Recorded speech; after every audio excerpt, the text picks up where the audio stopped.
vemos, yo soy Anderson Boscan, podemos seguir en redes la conversación, síganme como Anderson Boscan en todas las redes. Vamos a recibir a nuestro primer invitado de esta mañana, porque sin días en el poder, el presidente Guillermo Lasso ha visto activación de protesta en calle, gente que le pide que resuelva los problemas económicos. Hay mucha expectativa de lo que puede hacer, pocos resultados más allá del plan de vacunación. Las encuestas le siguen jugando a favor, se ha convertido en el presidente más popular desde el retorno a la democracia, que no es poca cosa, y yo quería conversar de esto con alguien que estuviera lo suficientemente cerca y lo suficientemente lejos como para hacer un análisis frío e inteligente. Más inteligente que frío, le doy la bienvenida a Ricardo Novoa, a quien tengo el gusto de recibir como invitado. Ricardo, bienvenido, ¿cómo estás? Anderson, ¿cómo vamos? Buenos días. Primero que todo, ¿se me escucha bien? Sí, perfectamente. Eso es lo importante. Bueno, muchas gracias por la entrevista. Trataremos de ser más fríos que inteligentes, digamos, ¿no? Así que a la orden. Vamos adelante, Anderson. Ricardo, ¿qué es lo bueno, qué es lo malo, qué es lo feo de estos primeros 80 días de gobierno? Lo bueno es el ímpetu de trabajo, la capacidad que tiene el presidente para ir poco a poco resolviendo problemas, los mensajes clarísimos que el presidente tiene. Tenemos un buen presidente. Eso es realmente lo bueno. Voy a tratar de inventar para poder contestarte la pregunta porque no veo muchas cosas que Si no hay, puedan. no hay, ¿ah? Ok, si no hay, no hay. Ya, ok. Sí, yo quizás para poder ver algo malo, yo sí veo que algunos ministros de Estado no van a la velocidad del presidente. El presidente tiene 5 velocidades. Mete primera, mete segunda, mete tercera, mete cuarta, mete quinta, va rápido. Algunos ministros van en primera. Y todavía no logran sintonizarse con este ímpetu del presidente.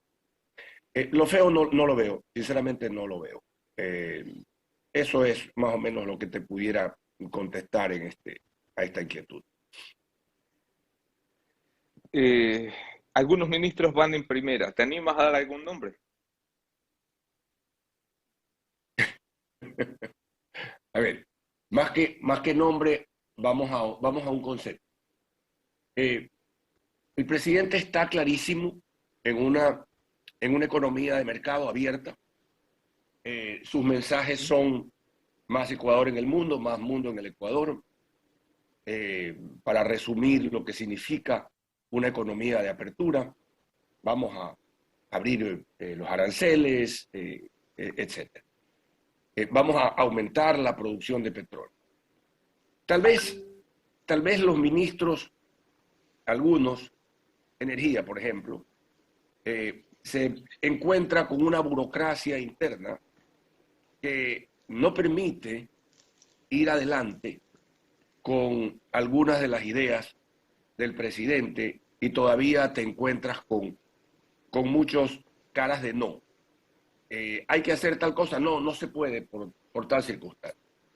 Creo que esa cartera tiene que meterse más en el mundo de la inversión y tratar de entender el mensaje del presidente de que hay que aumentar la producción petrolera. En la seguridad social, creo que el doctor Madera, presidente del Consejo Superior del Seguro, no entiende bien el mensaje del presidente. La institución definitivamente no termina de arrancar. El Consejo Superior, de lo que conozco, no se logra unir. El representante del presidente y el representante de los trabajadores se unen en contra del representante de los empresarios. No hay armonía, no hay gobierno del encuentro en el Consejo Superior del Seguro Social. Y eso afecta, porque la trascendencia de esa institución es enorme, Andrés. Ahí tienes un par de ejemplos, ¿no? Perfecto.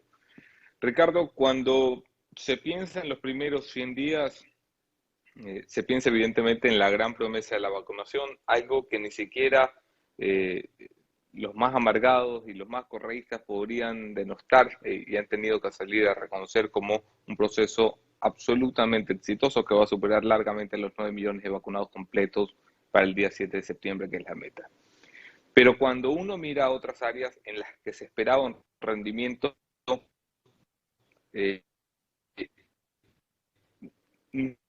rápido, igual de agresivo, igual de prioritario, como podría ser, por ejemplo, poner en orden la economía, el plan económico del gobierno, uno no encuentra la misma comparación. El ministro Cueva se ha tomado 3 meses, 2 meses y medio para delinear su plan, pero uno esperaría que un tipo como Guillermo Lasso, si algo lo tenía claro, era el plan económico.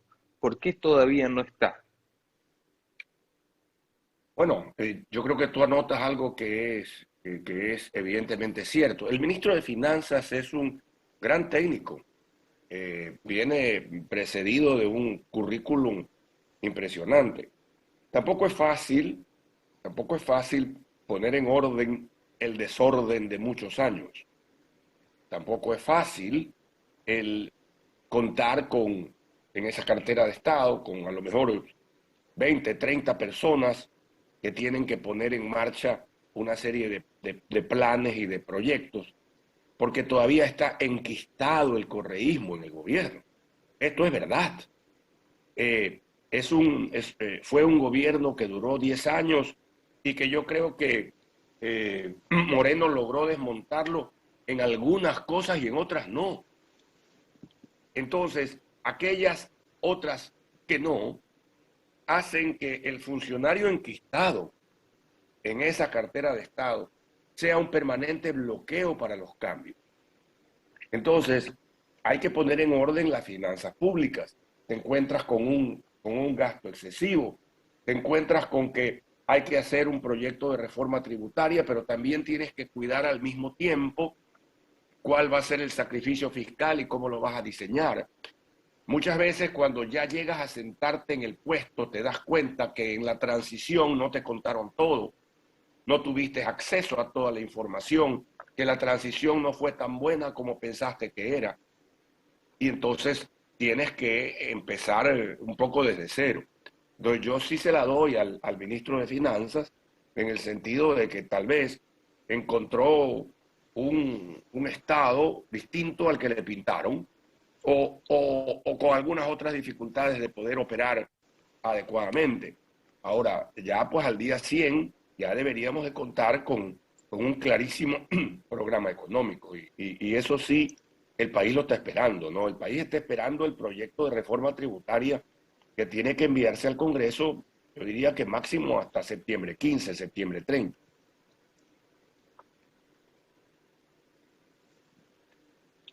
Jeff, no sé si tienes desde estudio alguna pregunta para Ricardo. Sí, aló, ¿me escuchan ahí? Sí. Muy bien. Ok, Ricardo, ¿cómo le va? Buenos días, Jefferson Sanguña le saluda.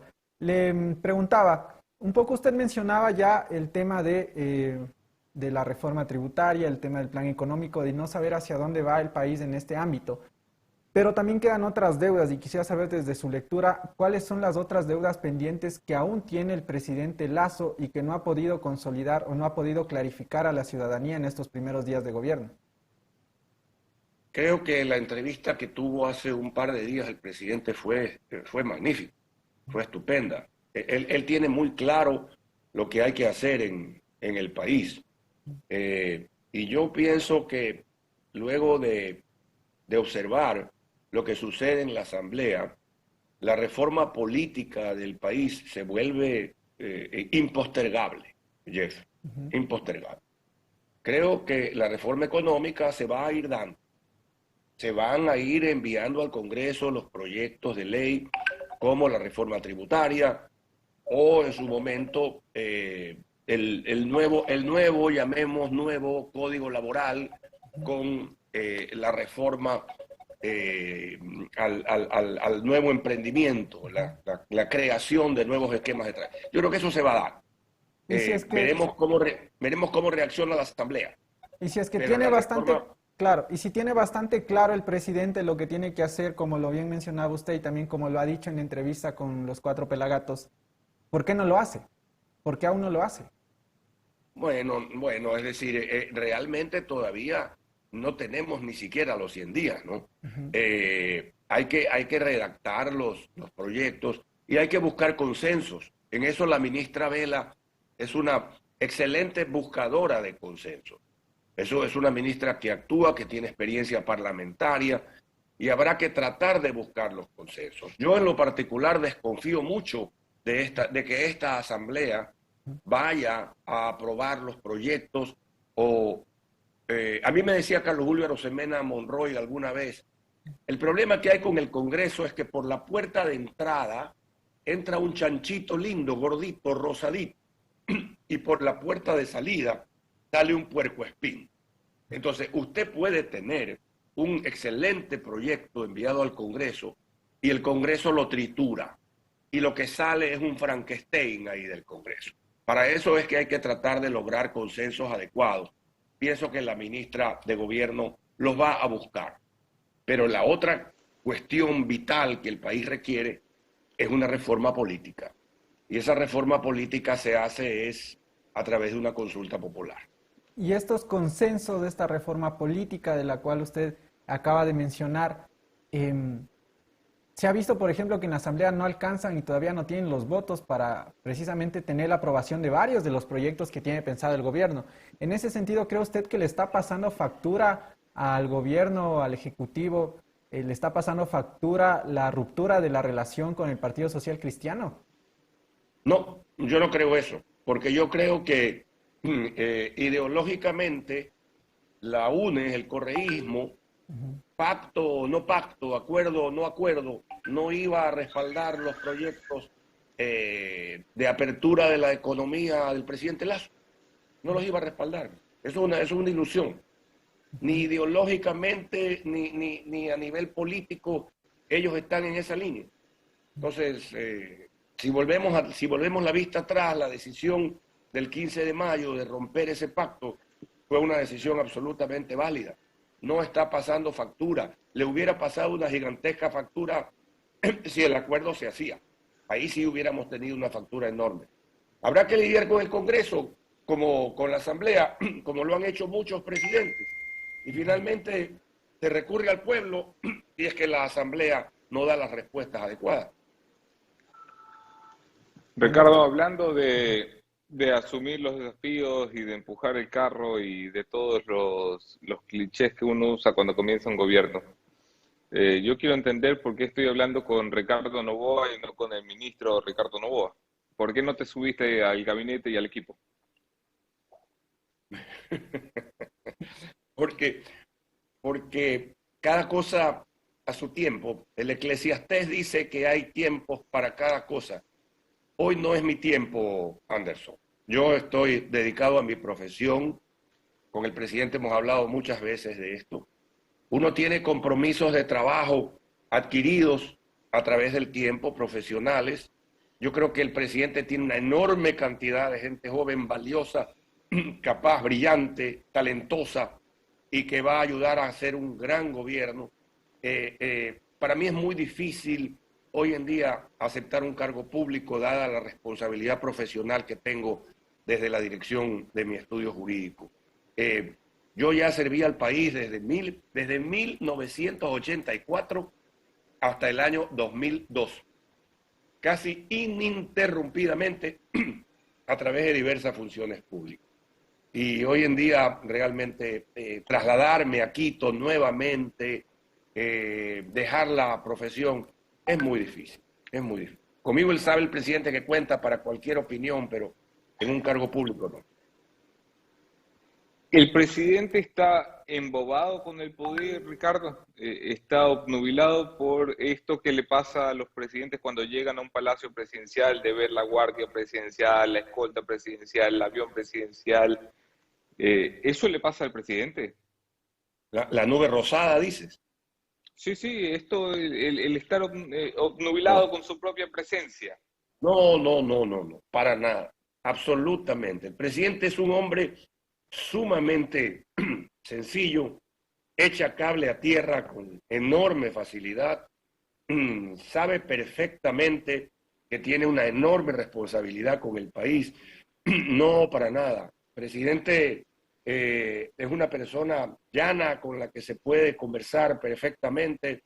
De ninguna manera, Anderson. Más bien yo diría que el presidente tiene una gran sencillez en comunicarse con la gente. Los discursos del presidente son discursos de muy fácil entendimiento. La Sí. comunicación del presidente a través de redes sociales. Oye, Anderson, el presidente está parece mentira, pero está en WhatsApp permanentemente, está en TikTok permanentemente, y es una gran manera de comunicarse. No, el presidente es un hombre muy sencillo. ¿Qué crees que frena el gobierno de esta verdad que has mencionado ya varias veces en la entrevista, Ricardo? Cuando dices si el Congreso, si no se puede lidiar con el Congreso, con el Parlamento, con la Asamblea, habrá que acudir entonces a la gente. El presidente ha descartado de momento la consulta popular que ya anunciaba su ministra de Gobierno, la ha descartado en la entrevista con Cuatro Pelagatos diciendo no es el momento todavía de ir a una consulta popular. Creo que o quiere quemar las instancias de diálogo o se ha dado cuenta que no le alcanzan los tiempos electoral que va a empezar en febrero, Claro. o no está seguro. ¿Qué frena al gobierno en su intención de ir a una consulta popular? Yo no creo que el gobierno esté frenado. Pienso que sí hay que agotar naturalmente las instancias de diálogo. Yo aquí te diría algo incluso que creo que es importante. La Corte Constitucional en este momento tiene en sus carpetas un proyecto de reformas constitucionales que fue presentado por un grupo de ciudadanos que apuntaba a una reforma política importante y que el Congreso, para variar en su momento, la Asamblea, la archivó, la echó al cesto de la basura. Si la Corte Constitucional se anima a emitir su opinión sobre esa reforma, que implica Congreso bicameral, implica eliminación del Consejo de Participación Ciudadana, elección de diputados en segunda vuelta y algunas otras reformas políticas importantes. Pienso yo que si eso ocurre, la consulta popular se puede hacer este año. Este año. Entonces, en ese sentido, creo yo que agotada la vía de la discusión de algunas leyes en el Congreso, sí se puede acudir a la consulta popular para una reforma política sin necesidad de hacerla a través del Ejecutivo, porque ya existen algunos temas muy importantes en esa propuesta de reformas que reposa en la Corte Constitucional. Ojalá que se pueda ir adelante con eso, independientemente de otras preguntas que se puedan incorporar. Pero siempre yo creo que recurrir al pueblo para legitimar la reforma política es fundamental.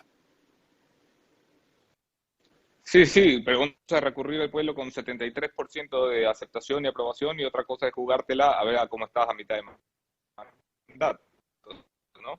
Sí, y adicionalmente, claro que es importante hacer una consulta con una aprobación del 70 y pico por ciento, por supuesto. Pero también es importante hacerla al comienzo de un gobierno, porque al hacerla al comienzo del gobierno, parte de esa reforma política la puedes implementar en el gobierno y no tienes que esperar tanto tiempo para que se pueda llevar adelante esa reforma. Por ejemplo, Anderson, la asamblea, que no tiene tampoco 100 días, hoy por hoy, esta asamblea tampoco goza pues del prestigio ciudadano que debería tener una institución nueva que acaba de llegar. Entonces al final del día, si tú no cuentas con una asamblea prestigiosa, una asamblea reflexiva, madura, entonces vas a tener que llegar a pensar que lo único que cura ese mal es una reforma política. Y tal vez un Congreso diseñado de manera bicameral, un Congreso más pequeño como el que se diseñó en esa propuesta de reformas, es importante.